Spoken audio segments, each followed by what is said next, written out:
bom dia! Bom dia a todos. Vamos começar aqui mais uma live falando aí sobre a reforma tributária. Vou esperar aqui o meu parceiro Bruno, né? Bom dia, Jorge. E hoje a gente vai falar sobre TBI, né? A gente está falando tanto, né, de IBS, CBS, imposto seletivo, né? Deixa eu ver aqui. O Brunão está entrando. Pelo PLP 108. Deixa eu ver aqui se o Bruno está entrando. Bom dia, mestre! Bom dia. Tranquilo por aí, cara? Tudo jóia. Tá bom. Ontem Vamos lá, né? tive uma intercorrência. Nossa, foi muito legal a mas aula, viu? Não aconteceu nada, foi só um susto só. Foi muito legal a aula, hein? Ontem tivemos aula com o Alexandro Kuhn, né? Que já, para quem não teve a oportunidade de assistir a aula, né? Ontem a gente teve uma aula com um convidado muito especial que tem participado ativamente aí da reforma, né? Tem discutido... Exatamente. Tem tocado aí a parte relativa ao split payment, e ontem ele tratou também um pouco de split payment, né? Até por conta da relação entre os dois temas, e ao final da aula ele falou um pouquinho sobre mais uma das novidades trazidas aí pela reforma, que foi o cashback, né? Então, para quem é assinante da Academia da Reforma Tributária, né? Já nos próximos dias aí a gente já vai disponibilizar a aula. Quem não teve a oportunidade de assistir ao vivo, né? Já vamos disponibilizar para vocês lá na plataforma, né? Mas foi uma aula bem legal. Recomendo vocês assistirem o quanto antes. E quem ainda não é assinante, né, Bruno? A gente vai nos próximos dias, a gente está fazendo as adaptações necessárias, vai ter uma condição especial aí para o pessoal, né? Exatamente. Então, fiquem de olho aí, né? A gente vai ter site novo, né?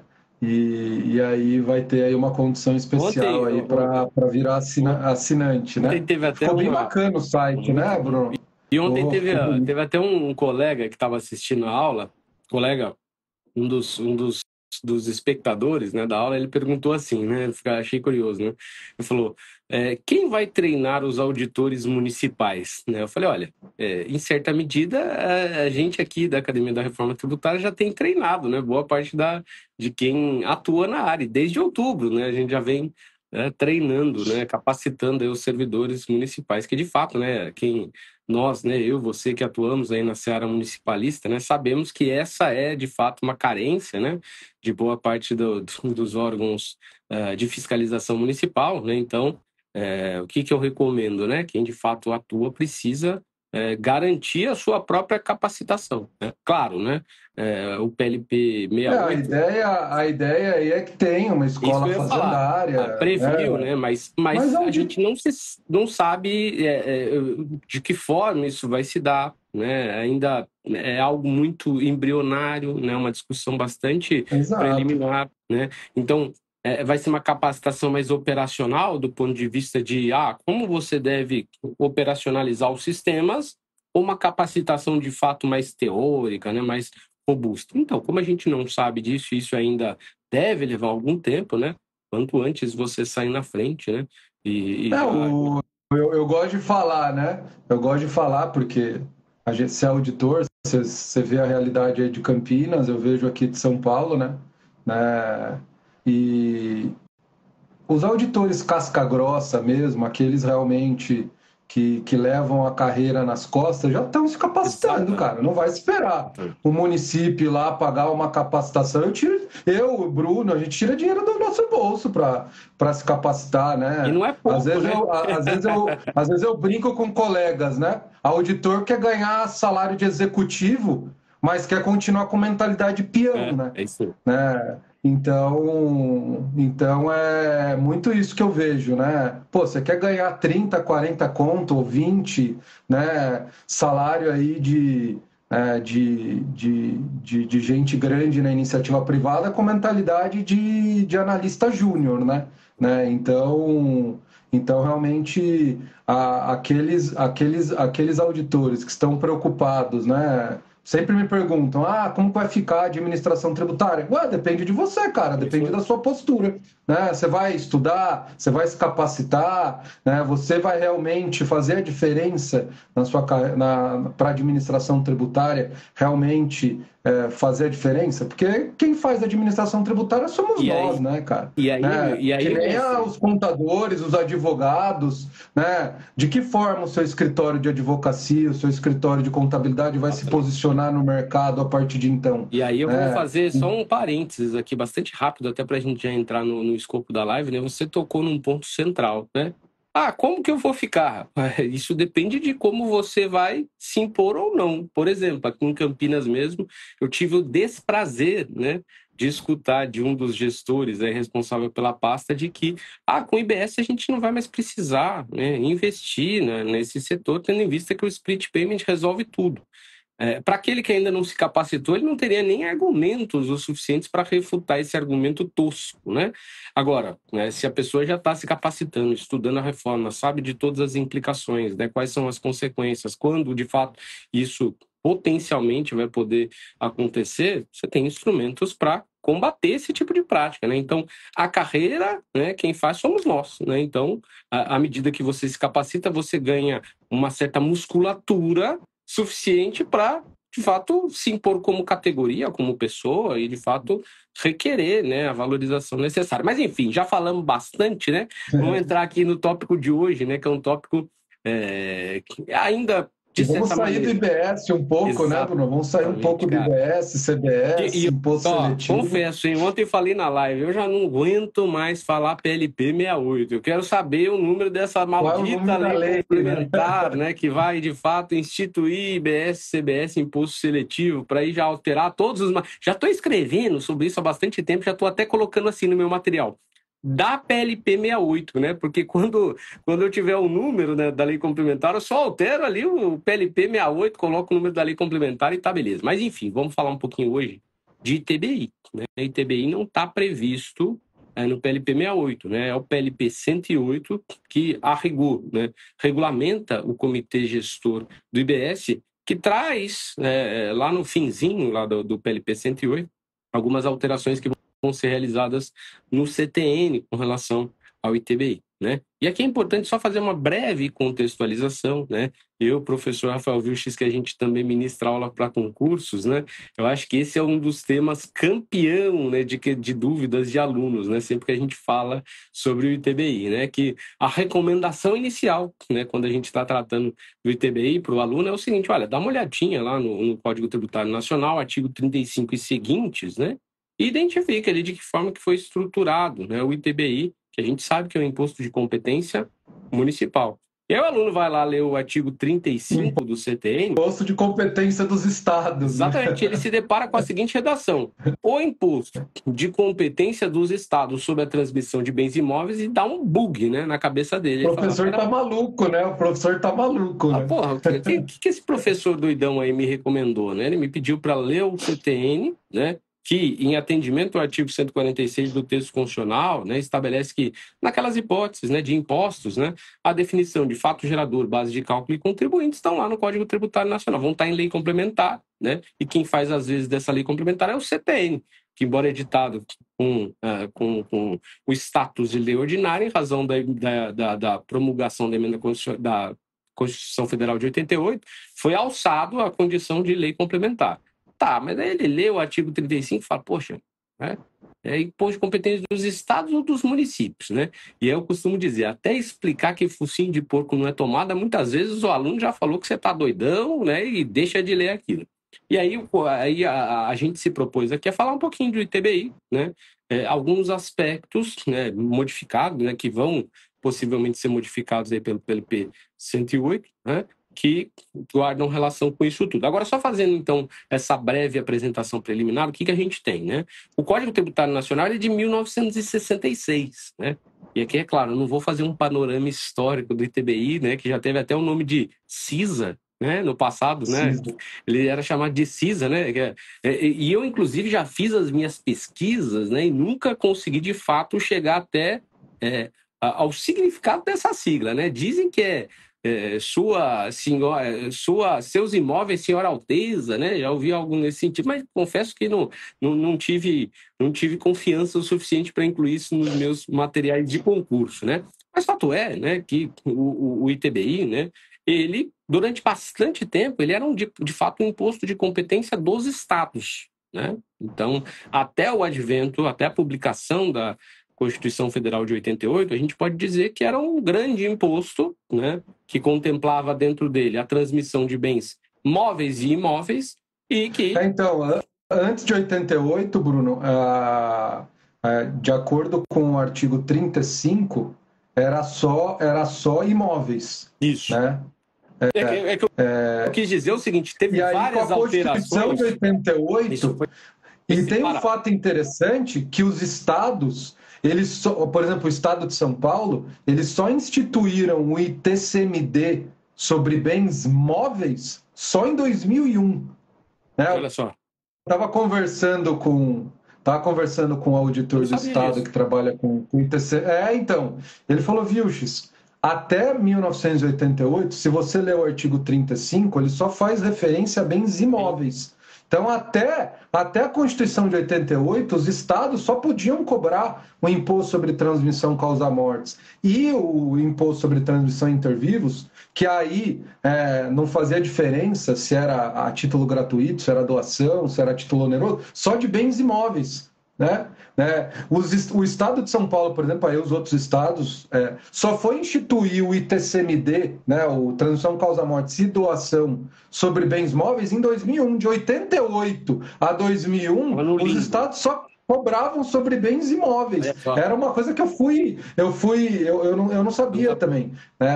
Fui aprender, fui ter consciência agora, tipo, nos últimos dias, nas últimas semanas, né? E é bem interessante, né? Antes de 88 era um imposto totalmente diferente. Não, mas vale destacar, inclusive não abarcava bens móveis, era só imóveis. Mas assim, o que eu dizia, viu, é que na verdade assim, no plano constitucional, desde 1891, né, houve significativas alterações, e no mais das vezes até mesmo por emenda constitucional, né? Então, quando da publicação, né, do Código Tributário Nacional, né, a redação que valia era uma emenda constitucional ali da época do ano de 1965, né, que de fato atribuía aos estados a competência. Então, veja, né, esse panorama histórico que a gente precisa entender, né, que quando da publicação do CTN, né, por conta dessa emenda constitucional de 1965, né, houve a previsão como era a distribuição de competências constitucional naquela época. Né? E fato é, né, o ITBI aos moldes do que a gente tem hoje só se deu quando da publicação 88. Da Constituição de 88, que fez ali aquela clássica distribuição. É transmissão de bens imóveis, ou, né, uma eventual transmissão de direitos reais sobre bens imóveis e sua cessão, ok, isso fica sob a competência dos municípios e do Distrito Federal, em razão da sua competência que eu costumo chamar de híbrida, né? Agora, se for o resto, né, transmissão de bens móveis, ou então transmissão, né, causa-mortes, né, que não se configura como uma transmissão ali inter-vivos, aí sim, né, é um imposto de competência dos estados, né, e, portanto, vai ficar submetido à incidência do ITCMD. Né? E aí, nesse contexto, né, ficava aquilo uma situação chata, né? Vou ter de estudar, né, o ITBI nos termos previstos pelo Código Tributário Nacional, embora seja uma redação, né, ultrapassada, né, até para a gente mesmo era difícil de pedir para o aluno. Falava, olha, muitas vezes eu falava, dá uma olhada lá no 37, ali, que estabelece ali alguns requisitos. O que a gente acaba usando mais, né, Bruno, em relação à imunidade específica do ITBI, É o artigo 36 e 37, Exatamente, né? Então, o que está prevê os critérios ali para que de fato nós tenhamos ali a atividade aplicação da atividade preponderante, né? preponderante e está tudo certo. Confie em mim, é imposto de competência municipal, base de cálculo é o valor venal, depois a gente conversa o que é valor venal, inclusive hoje a gente vai falar de alguns detalhes sobre isso, mas, né, memoriza, né, aqueles requisitos lá para fins de determinação da atividade preponderante, né, que podem ou não afastar a aplicação da imunidade, né? Então, feito esse panorama, né, o que o PLP 108 se propõe a resolver? Né? Ele promove alterações no Código Tributário Nacional, nesse artigo que a gente está falando agora, aqui no artigo 35, e inclui também algumas outras previsões, né, poucas, né, na verdade, que a gente vai trabalhar aqui hoje com vocês. Né? Então, feita essa introdução, né, esse panorama um pouco mais geral, mais histórico, o que eu queria pedir para o grande mestre Vilches, que é um especialista na matéria, tá? Já digo para vocês, que é um especialista em TBI, é o cara, né? É o professor Vilches. Eu queria que ele falasse,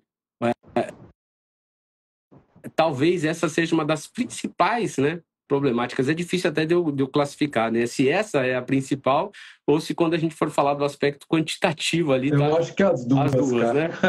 É em pé de igualdade, as duas né? eu coloco no mesmo patamar ali, são os dois problemas do ITBI que realmente, se for pegar o número de demandas judiciais, é difícil ser... talvez em algum município tenha a quantidade de discussões no âmbito judicial seja maior para momento do fato gerador, outros é base de cálculo, né? Mas as duas são os dois problemas estruturais, né? Em que se dá muito problema no judiciário em relação ao ITBI, né? A gente tem enfrentado maus lençóis nos últimos anos aí em relação a essas duas. Mas fala aí então para a gente, mestre, fala aí, eu quero que você fale um pouquinho sobre o aspecto temporal, né? E assim, se possível, né, tangenciar isso, né, o aspecto temporal com as previsões lá do Código Civil, entendimento do STF sobre a matéria. Perfeito. E mais, eu quero te provocar aí, né? Você acha que vai resolver, né? Você acha que essa redação, até o momento, resolve essa problemática, mestre? Passa a bola para ti. Vamos lá. Então, o PLP 108, né? Inclusive na arte que a gente divulgou, tá uma PLP 68, né? Aí no Instagram. Mas a PLP 108. Então, depois eu fui ver aqui de manhã, eu falei, nossa, tá PLP 68, né? Eu falei, na verdade, é PLP 108, né? Então teve um equívocozinho ali na arte de divulgação da live de hoje. Mas vamos lá. O PLP 108, diferentemente do ITCMD, que ele traz de forma completa normas gerais referentes ao ITCMD, no PLP 108, no caso do ITBI, a gente foi mais modesto, né? Os municípios foram mais modestos, falando, não, vamos resolver esses dois problemas aqui, né? Diferentemente dos estados, que trouxeram aí um conjunto, né, de normas realmente para estruturar normas gerais para o ITCMD, porque o que eles tinham as normas gerais referentes ao imposto de transmissão lá de 66. O ITCMD, apesar de ter suas semelhanças, é um imposto totalmente não, mas na sua maior parte bem diferente aí em relação ao que se tem no CTN. Então, os estados trouxeram com o PLP 108, talvez é a parte do PLP 108 que tem gerado mais discussões, né? Então tem alguns pontos lá do PLP 108 referente ao ITCMD que tem gerado bastante discussões, principalmente com quem trabalha com holding, essas coisas, planejamento sucessório, planejamento patrimonial, né? E para o ITBI foram duas alterações pontuais. E como o Bruno trouxe, uma delas é em relação ao momento, né, o aspecto temporal da hipótese de incidência, o momento da ocorrência do fato gerador. E há uma discussão, né, não terminou, muita gente eu recebo, o Supremo já tem... Não, o Supremo... A decisão do Supremo em relação ao momento do fato gerador ainda está pendente de análise, principalmente para a cessão de direitos à aquisição, né? Então é algo ainda que não foi totalmente encerrado esse assunto. né? Em relação ao momento do fato gerador, há a clássica divergência entre o que os tribunais superiores entendem sobre o assunto, e o que os municípios entendem. Principalmente em relação ao momento em que efetivamente ocorre a transmissão. A gente está falando aqui de transmissão inter-vivos, no caso do ITBI, a título oneroso, especificamente de bem imóvel. Essa é a materialidade e incidência aí referente ao ITBI. E os tribunais superiores, eles decidem mais no sentido de que é no registro. Só para vocês visualizarem, quando vocês... quem não trabalha efetivamente na área com ITBI, como quando você vai adquirir um imóvel, por exemplo, você vai comprar um imóvel, você pode começar lá na promessa de compra e venda, que é um contrato preliminar, aí depois o promitente comprador pagou todas as parcelas, se celebra uma escritura pública, tem que ser escritura pública, o Código Civil exige que seja por meio de um instrumento público, está lá no artigo 108, como regra geral, exige essa formalidade, então você tem que ir até um cartório de notas, um tabelião de notas, lavrar essa escritura pública. E esse é o título translativo, que você tem que levar a registro. Não basta você lavrar a escritura pública de compra e venda para se consagrar juridicamente como proprietário, como titular do direito real de propriedade. Você tem que pegar essa escritura pública e levar a registro no cartório de registros de imóveis para constar o seu nome na matrícula. Aí agora você pode dizer que formalmente você é proprietário. E o Código Civil, no artigo 1245 do Código Civil, ele fala que a transmissão da propriedade ou de qualquer outro direito real se consuma no momento do registro. Então é no momento que você registra a escritura pública de compra e venda ou de qualquer outro direito real, é que você vai formalizar, aí, consumar a transmissão. E aí os tribunais superiores falaram, esse é o momento da ocorrência do fato gerador, é nesse momento nesse momento que é possível exigir aí o ITBI, porque é nesse momento que ocorreu o fato gerador, O ITBI é um imposto que incide sobre a transmissão, E se a transmissão, de acordo com o Código Civil, ela ocorre no momento do registro, então é nesse momento que vai ocorrer o fato gerador desse imposto. E os municípios, na sua maior parte, eles falam, não, eu vou exigir o ITBI antes. E você pega, por exemplo, o município de São Paulo, acho que Campinas também é assim, e é meio que costume, Você vai lá lavrar a escritura pública de compra e venda, o cartorário, ele exige, como condição para lavrar a escritura, a apresentação do comprovante de pagamento do imposto. E aí há aquela discussão, mas você vai exigir o imposto antes da ocorrência do fato gerador, não é no registro? Então há essa discussão. A maior parte dos municípios fala, não, o ITBI vai ser exigido no momento da lavratura da escritura pública de compra e venda. Esse é o momento adequado para se exigir. Por quê, pessoal? Dentro do nosso ordenamento jurídico, não há uma obrigação de registrar. Então, você lavra a escritura pública, na verdade, o registro é um ônus para o comprador. Se ele não quiser registrar, não há um prazo para registrar, não há uma sanção para quem não registra. Então, muita gente lavra a escritura pública e demora vários anos, várias décadas para registrar. E aí os municípios alegam, falam, vou ficar a minha arrecadação vai depender de uma postura do comprador que nem é obrigatória para ele. Registrar uma escritura pública de compra e venda. Então, os municípios alegam que o momento mais adequado para se exigir o ITBI é no momento da transmissão. E aí aqui eu já divido dois tipos de municípios. Tem aqueles municípios que entendem, como São Paulo, que o fato gerador ocorre realmente na escritura, na lavratura da escritura pública, como sendo um dos momentos possíveis de ocorrência do fato gerador. Aí o município teria ali uma certa margem de liberdade para escolher esse momento. E aí eu resgato um pouco a tese do Alberto Macedo, meu colega aqui no município de São Paulo, que tem um livro publicado de ITBI, a tese de mestrado dele, que ele fala que a transmissão é um ato composto. Acho que é que nasce lá com a promessa, né? Inclusive tem municípios que cobram o ITBI na promessa, entendendo que a transmissão se inicia lá com a promessa de compra e venda, passa pela escritura pública de compra e venda e se consuma com o registro.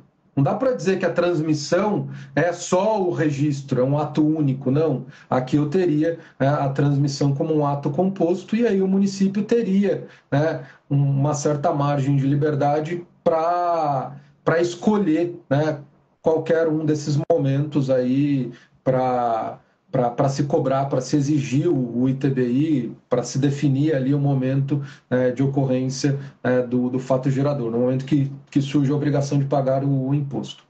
Tem outros municípios, aí eu já digo, o município de Belo Horizonte, por exemplo, se eu não me engano, o município de Fortaleza, eles entendem, alinhados ao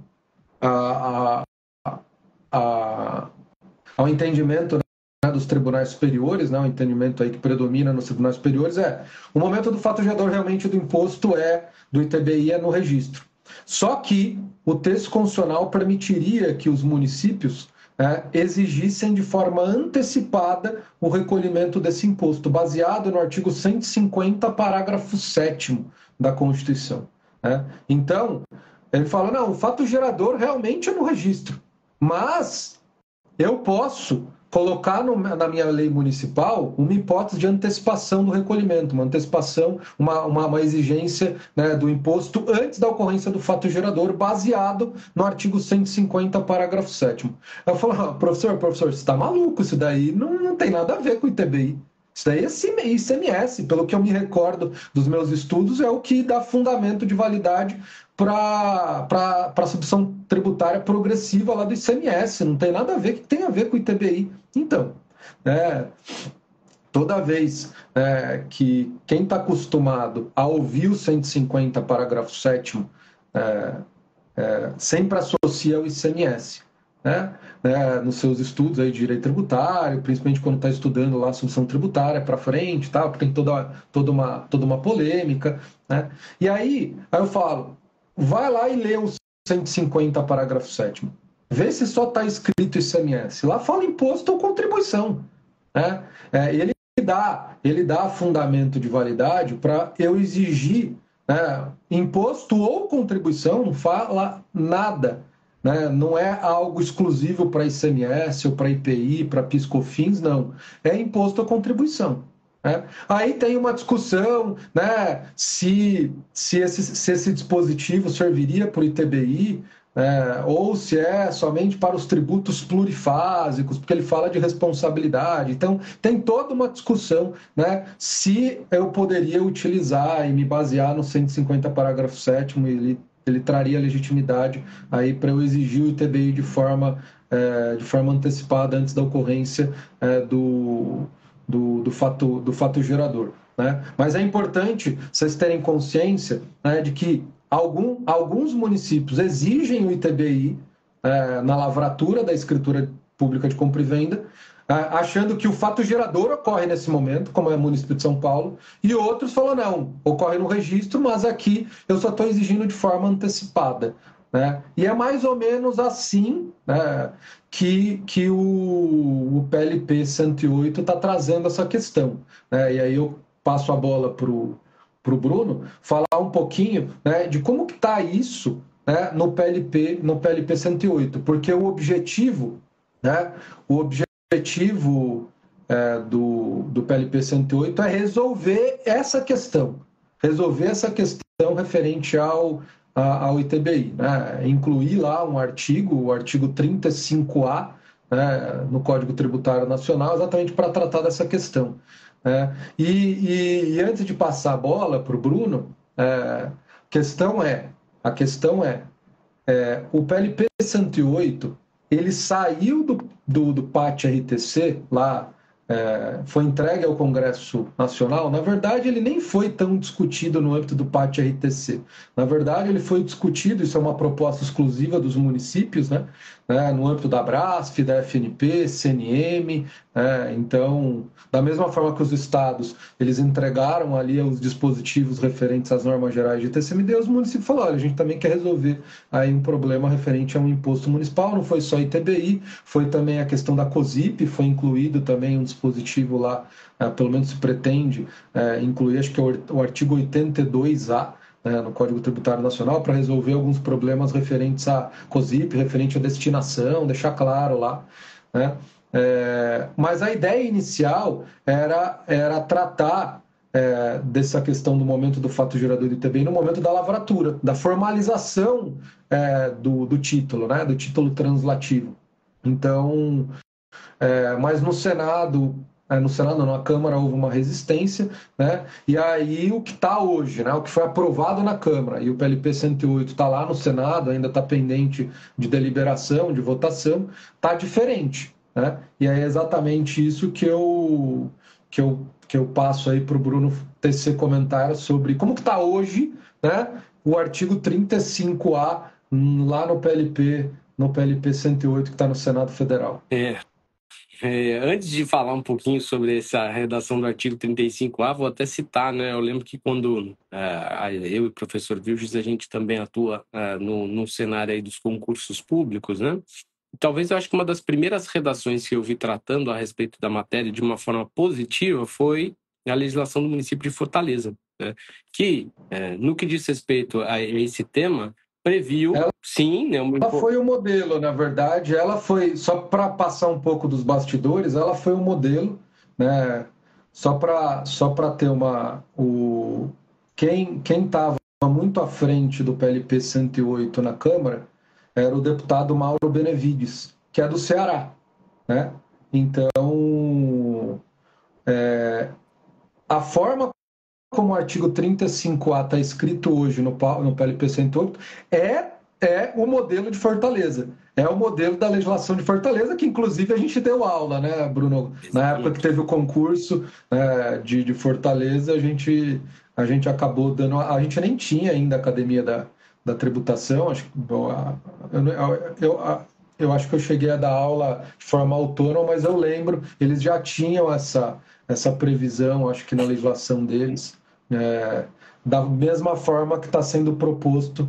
Não é o que mais agrada a maior parte dos municípios, mas é o que se conseguiu colocar até então. Mas mais ou menos, né? Porque assim, a redação atual do PLP 108, na minha ótica, ela é ruim, né? Porque o que previa Fortaleza, né? Fortaleza previa o seguinte, olha, fato geral, o imposto é devido em momento anterior ao registro, né? Então, como bem apresentou aqui o professor Rafael Vilches, né, os tribunais superiores, né, notadamente o STF, né, entende que, e até mesmo é até difícil dizer que isso é um entendimento do STF, porque isso é a previsão expressa do 1245 do Código Civil, né, que de fato, né, a transmissão só ocorre no momento em que há o registro, claro, né, e me filio, né, à própria tese do professor Alberto Macedo, né, de que quando a gente está diante de uma transmissão, né, ela não se inicia e se finda ali no momento do registro, né, a gente está diante de diversos atos procedimentais, né, atos complexos que culminam ali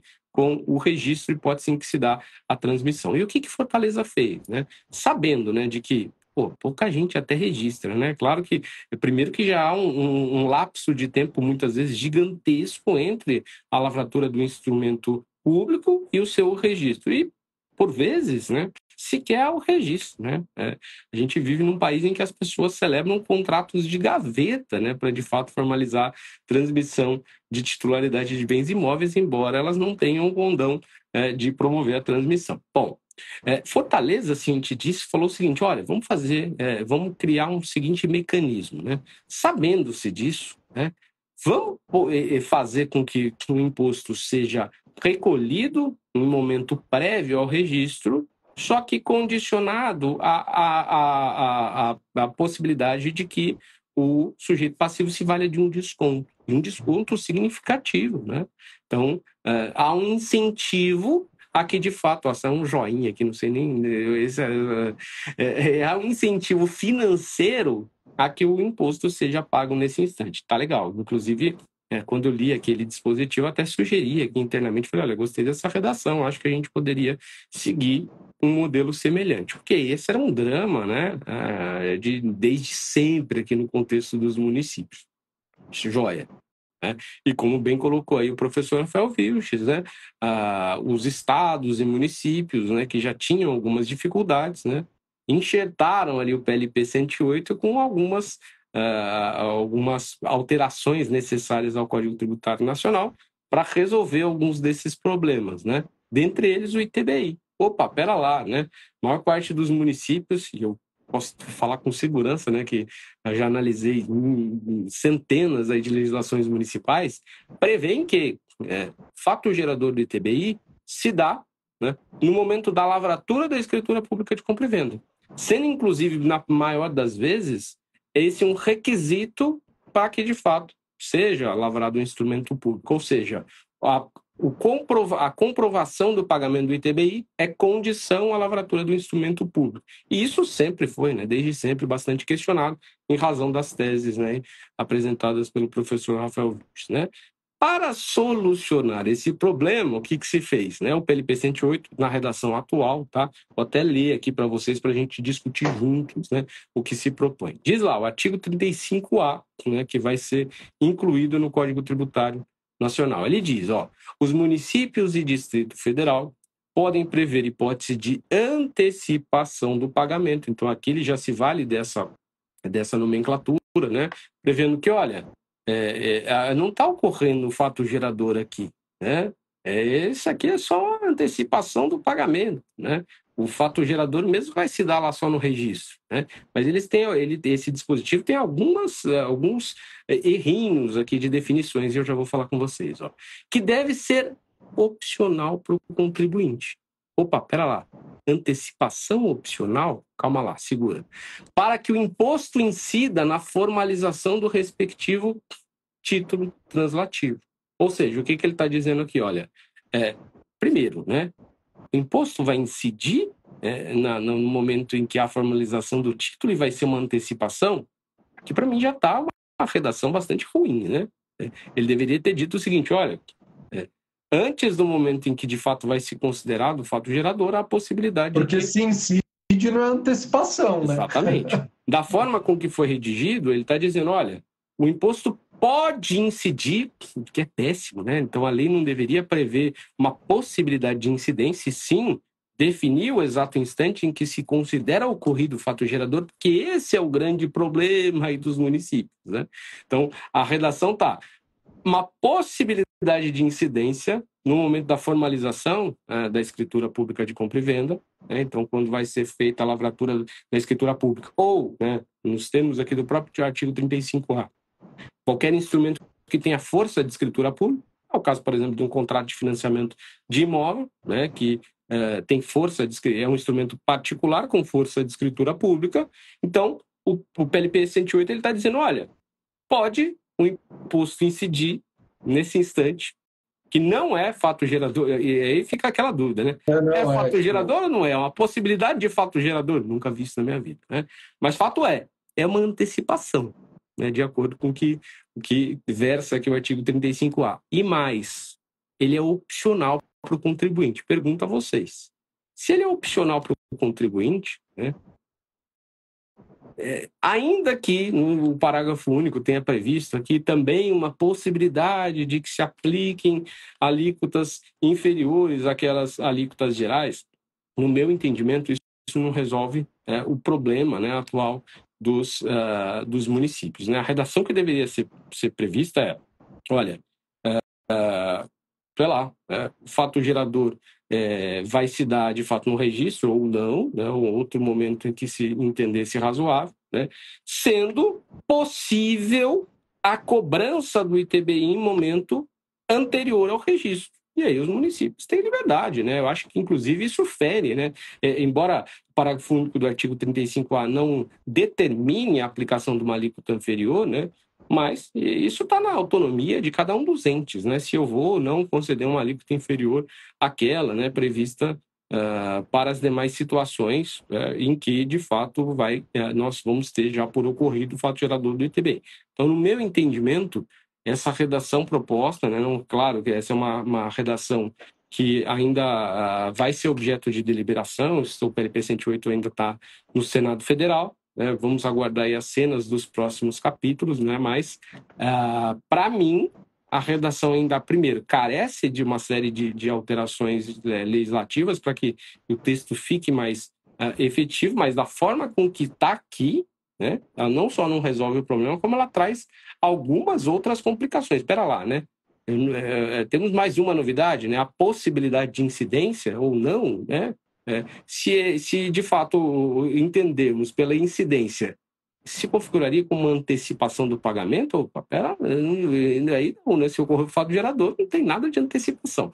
Enfim, essa é a redação posta em linhas gerais. Tentou se espelhar na redação, como colocou o professor Rafael Vilches, do município de Fortaleza, mas com algumas deficiências aí legislativas que, no meu entendimento, trouxeram mais dúvidas do que efetivas as soluções do problema. Mestre, coloco aí, submeto a sua apreciação também desse dispositivo para a gente seguir adiante e falar um pouquinho também. A ideia é o seguinte, né? Que nem você bem colocou, né, Bruno? Falou, ó, você está lavrando a escritura pública. O recado para o contribuinte, ó, você vai estar lavrando a escritura pública, ó, é melhor você pagar agora, porque a alíquota é menor. Vamos supor que o município adotou menor, essa sistemática. Ó, isso. Vamos supor que o município adotou essa sistemática, né? Ó, paga aqui no momento da escritura, que a alíquota é de 2%. Ah, não quero pagar, não tenho dinheiro, mal eu tenho dinheiro aí para pagar o emolumento cartorário, para lavrar. Ok, se for esperar o registro, lá a alíquota vai ser de 4%, né? Então é melhor você antecipar, porque vai dobrar a alíquota, né? Ou pode ser de 3%, enfim, aí o município vai decidir, né? A questão aqui que essa redação tá pelo menos pretendendo propor município, você pode cobrar na escritura, né? Mas não é obrigatório para o contribuinte pagar na escritura. Se ele quiser pagar no registro, ele paga. É isso aí. Né? Mas você vai poder, né? Aí a autonomia do município, né? Vai poder prever alíquotas diferentes, caso ele pague nesses momentos diferentes. Se ele antecipar e pagar o ITB no momento da escritura, você pode prever na sua legislação, né, uma alíquota menor. Se ele for resolver pagar no registro, ele paga uma alíquota mais cara. Então você dá um incentivo, estaria dando um incentivo, né, para o contribuinte pagar no momento da escritura. Tem mais um probleminha nessa redação, né, que é o caso das promessas de compra e venda, né? Principalmente aquelas que são clausuladas lá com a impossibilidade de sua... Fugiu o termo, né? Da sua... enfim, que elas não tem cláusula de arrependimento, né? Nesses compromissos de compra e venda levados a registro. Pela redação aqui apresentada, não tem a possibilidade de cobrar o ITBI no momento da celebração do compromisso de compra e venda, né? Ou seja, né, aquela hipótese, né? A ideia foi, a gente ventilou, eu participei de alguma forma da discussão do ITBI no âmbito da Abraço e da FNP, né?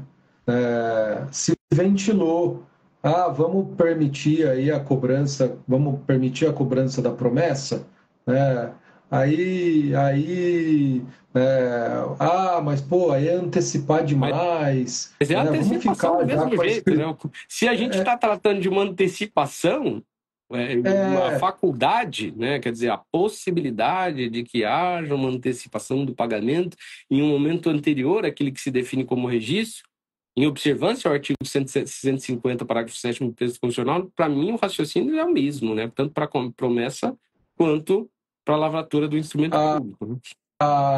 Aí tem Aí, no caso da promessa, aí tem aí uma salada, né? Tem município que não cobra, por exemplo, São Paulo não exige o ITBI na promessa.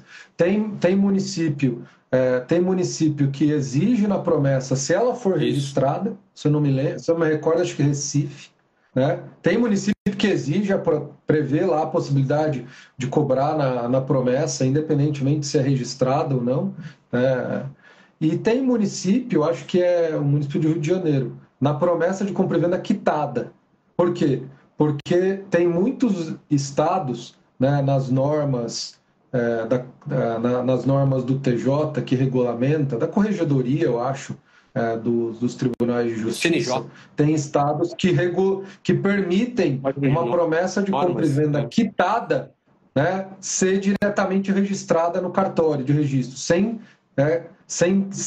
haver a celebração de uma escritura pública de compra e venda. Acho que o estado do Rio de Janeiro permite isso. Alguns estados não permitem, né, de forma geral, né, mas o município do Rio de Janeiro tem essa especificidade e prevê. A gente exige o ITBI na promessa, desde que ela esteja efetivamente quitada. O momento é saber, né? Promessa de compra e venda dificilmente é um instrumento público, né? Por ser um contrato preliminar, ele pode ser um instrumento particular. Quando que você sabe que há uma promessa, né, de compra e venda e quando que você sabe que ela está efetivamente quitada, né? Talvez se ele usa essa promessa para atualizar o IPTU, né, talvez você fique sabendo da existência da promessa. Alguns municípios eles fazem esse cruzamento.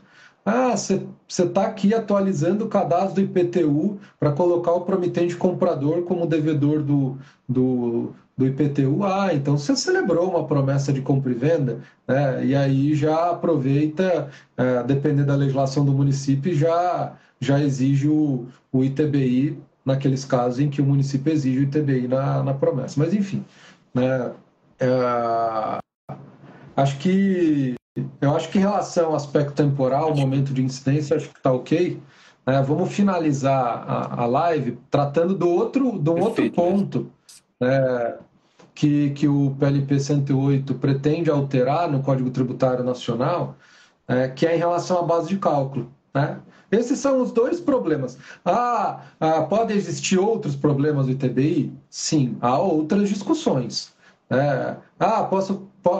Em relação à aquisição de imóvel na planta, né? Eu vou cobrar o ITBI só sobre a fração ideal do terreno ou sobre o valor? Aí tem toda aquela discussão em relação ao tipo de... Então tem outras, na permuta, né? Permuta com torna ou sem torna, né? Então há outras discussões relativas à imunidade do ITBI, né? Então óbvio que há outras discussões em relação ao ITBI, né?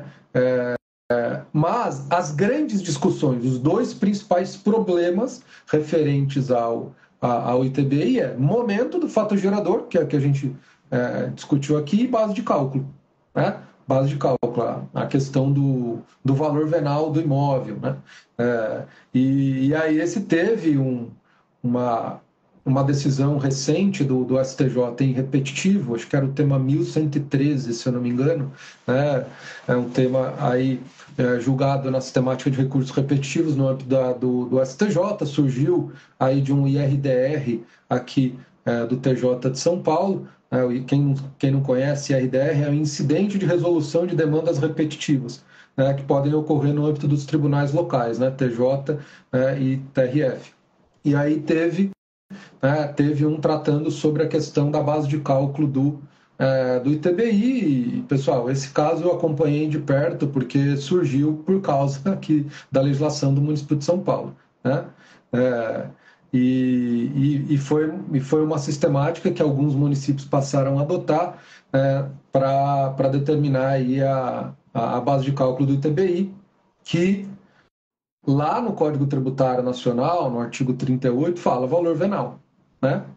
E aí o pessoal acaba confundindo esse conceito de valor venal e associa muito ao preço, né?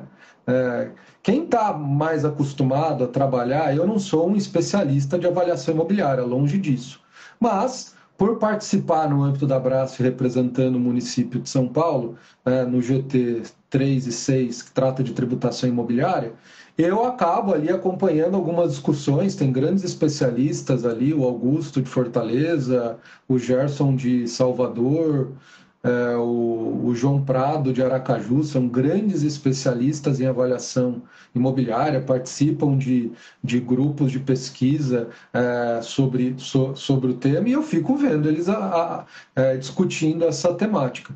E um conceito básico, né? Inclusive você pega as normas da BNT, né? As normas que tratam sobre avaliação imobiliária, agora eu não me lembro o nome, o início dela é a diferença de preço e valor, né? São conceitos básicos no âmbito da avaliação imobiliária. Quando você vai estipular um valor para um imóvel, é a diferença de preço e valor.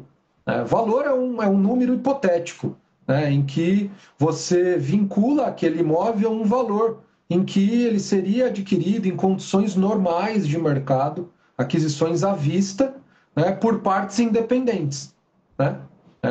Então, você estipula um valor, né? E esse valor é nessas condições hipotéticas aí, né? E aí, preço é o valor estipulado especificamente para uma transação, né? Então, eu posso ter um imóvel sendo transacionado entre pai e filho, né?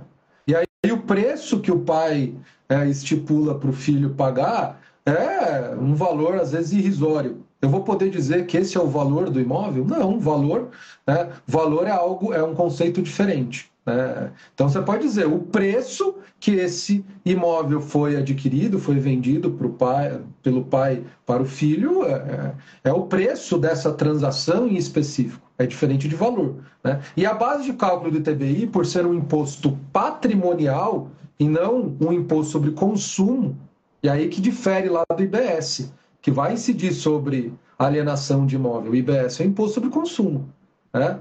Aí a base de cálculo vai ser o valor da operação, né? Aqui a gente está falando de um imposto patrimonial, da mesma forma que o IPTU. Então a base de cálculo é valor, não preço. E isso acaba sendo confundido bastante pelo STJ, né? Então o STJ confunde muito essa questão de valor e de preço. O ITBI, a base de cálculo é o valor venal do imóvel, do direito, ou do direito transmitido, né? Não é o preço daquela transação, o preço que o vendedor vendeu para o comprador. Esse é um ponto importante, né? Então, o objetivo do PLP 108 é trazer essa sistemática que o STJ jogou no lixo, né?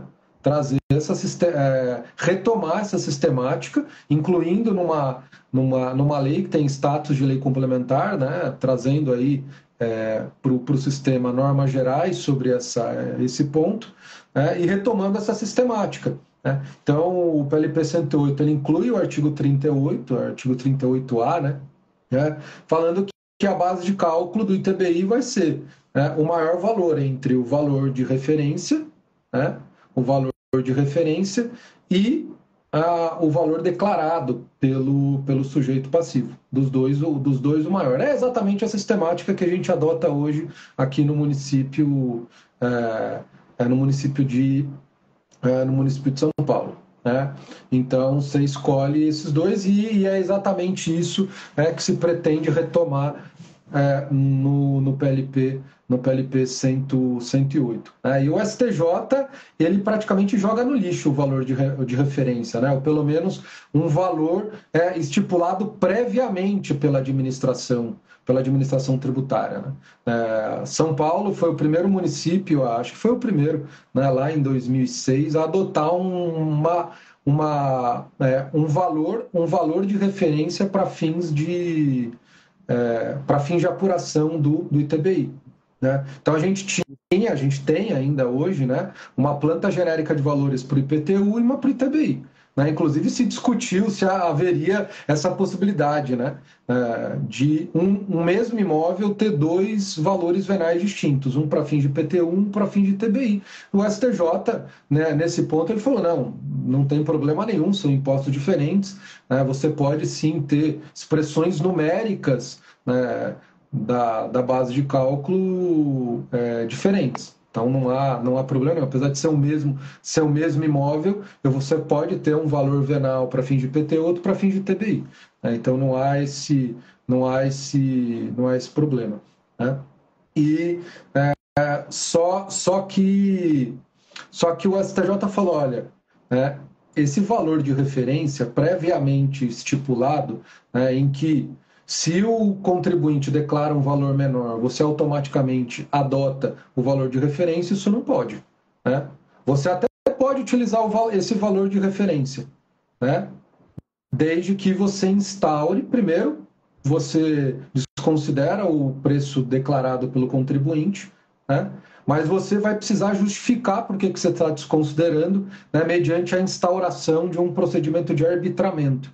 Né, em que, no âmbito desse procedimento de arbitramento, você vai ter que justificar, primeiro, por que você está arbitrando, por que esse valor que o contribuinte está declarando não merece fé, e aí você vai, baseado nas peculiaridades dessa transação, você vai estipular um valor. Você não pode adotar um valor prévio, né? Você vai precisar avaliar esse imóvel considerando as peculiaridades dessa transação. Aí, você justificando por que você instaurou esse arbitramento, né? Você, no âmbito desse procedimento, você estipula esse valor, faz essa avaliação imobiliária, né? E aí o contribuinte vai poder contestar, né? Você vai possibilitar ele a exercer o seu direito ao contraditório e ampla defesa, né? Para caso ele queira contestar aí a avaliação feita pelo município. É muito complicado, né, fazer isso para cada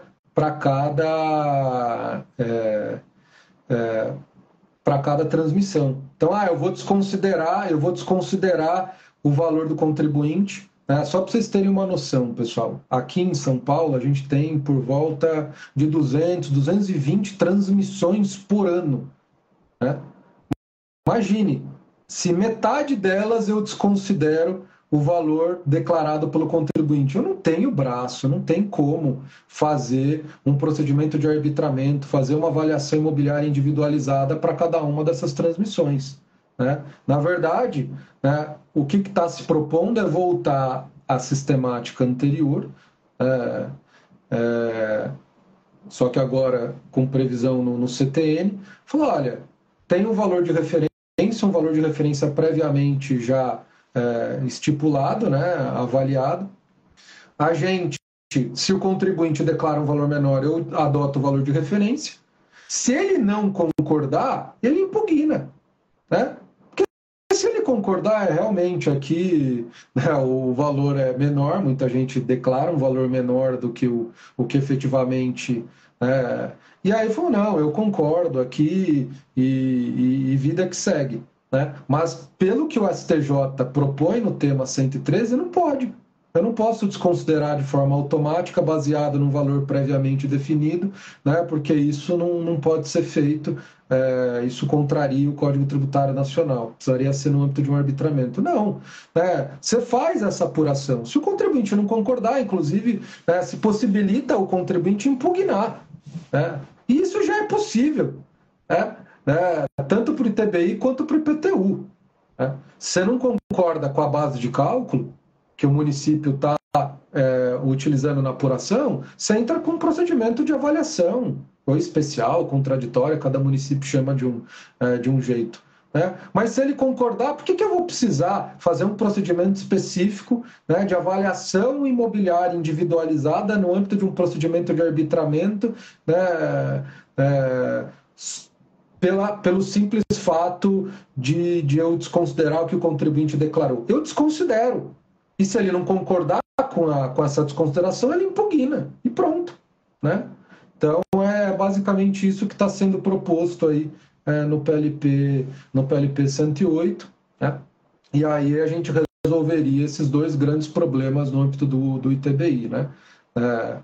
Do jeito que está hoje, de uma forma parcial, essa questão aí do momento, né? E é a questão aí da base de cálculo, que é o artigo 38, o artigo 38A aí, que está se pretendendo incluir no CTN.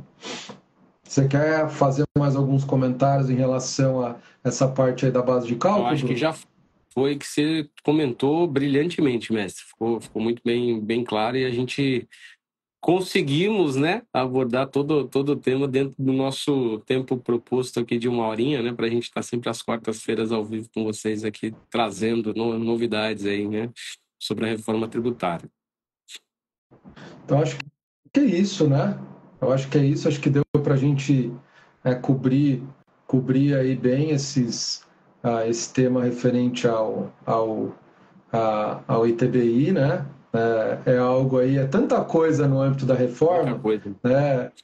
Que realmente o pessoal acaba não discutindo tanto essas questões aí referentes ao ITBI, né? Porque é uma enxurrada de coisas, né? 2 projetos de lei complementar, projetos de leis complementares grandes, né? Então, ainda tem junto ali no 108 comitê gestor, contencioso, a parte do próprio TCMD, né? Que tem vários dispositivos, são várias. Aí ali eles pretendem resolver praticamente os principais, ou se não todos os problemas referentes ao ITCMD, fechar as portas ali dos problemas que eles enfrentam ali no dia a dia do ITCMD. A gente foi mais modesto, falou, não, vamos resolver 2, né? Se ventilou em elaborar também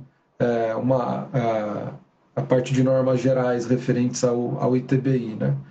Mas aí falou, não, vamos ser mais econômico. Seria necessário, né? Seria bastante necessário. Quem Exatamente, estuda as exatamente. diversas legislações municipais sobre o ITBI sabe, né, que tem, né, as mais diferentes, até por se tratar de um imposto com forte característica civilista, né, mestre? Tem muita gente que não entende muito essa parte, né, de direito privado, né? Então, putz, eu vejo as mais diferentes interpretações sobre a mesma matéria, né, em termos quando analisadas as normas municipais mesmo. Então, claro que talvez não seja o momento ainda, né? Assim, a bola da vez é o IBS, né? Então, talvez deixar para um momento em que as coisas estiverem mais calmas, né? Menos aí acaloradas, né? Seja até melhor, né? Para que os municípios se Não, entendam, né? o que Cheguem se até. ventilou também, que esse era um outro ponto, seria um terceiro ponto, né, que os municípios acabam enfrentando muitos problemas em relação à imunidade, né, análise de preponderância. Né, tem vários pontos ali que alguns levaram, mas falou, vamos selecionar aqui 2, são os 2 grandes problemas do ITBI, mas se a gente conseguir, de uma certa forma, resolver esses 2, 90% das discussões do ITBI é nesses 2 pontos.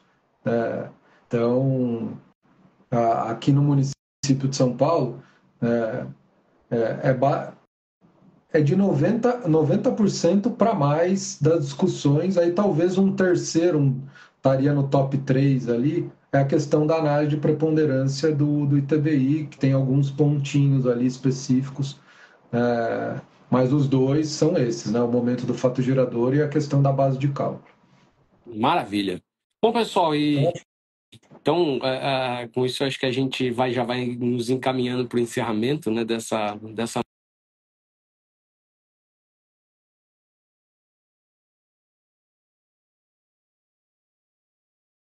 Então é isso, pessoal.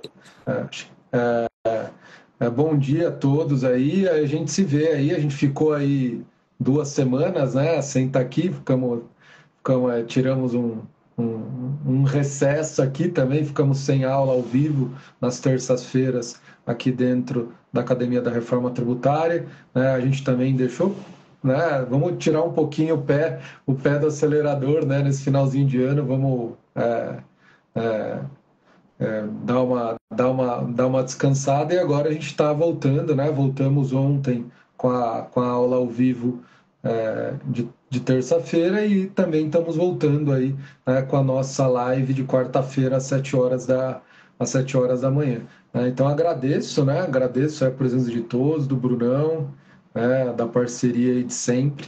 E a gente volta aí semana que vem, né, tanto na aula ao vivo, e a aula ao vivo na semana que vem, na terça-feira, vai ser comigo, né? Vou tratar aí do Simples Nacional, vou tratar de muita coisa que eu tratei no ciclo de palestras, quem não acompanhou, né? E vou já trazer novos temas aí, vai ser uma aula ao vivo semana que vem sobre o Simples Nacional, e o tema da live da quarta-feira a gente está definindo ainda, né, os temas das próximas lives, aí em breve vocês vão saber, mas o que não falta é tema, então ainda a gente vai ter aí muita live de quarta-feira aí para discutir muito assunto aí sobre a reforma. Então, abração aí Maravilha. para todos, boa semana, e quem é nosso assinante, a gente vai conversando aí lá no grupo. Abração Valeu, para um vocês aí. abraço.